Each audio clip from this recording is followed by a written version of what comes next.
এই দোয়াটা শিখে নেন, ইনশাআল্লাহ আপনার জীবনের সমস্ত সংকট কেটে যাবে।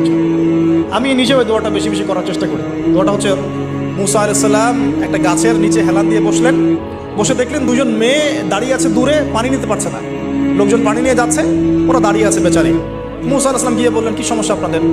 তারা বললেন যে আমাদের বাবা অনেক বৃদ্ধ মানুষ, আমরা পানি নিতে পারি না যতক্ষণ না আমাদের কম পানি নিয়ে চলে যায়। মুসা আলাইহিস সালাম তখন একটু বললাম না, ফিজিক্যালি খুব স্ট্রং ছিলেন, থাকে না বডি বিল্ডার, সামনে গিয়ে কথা বলে সরো পানি দিতে দাও, তখন মানুষ একটু মূল্যায়ন করে না। তো মুসা আলাইহিস সালাম এভাবে পানি নিয়ে দিলেন এবং বাছুরদেরকে পানি পান করালেন, করিয়ে গাছের নিচে এসে বসে আছেন।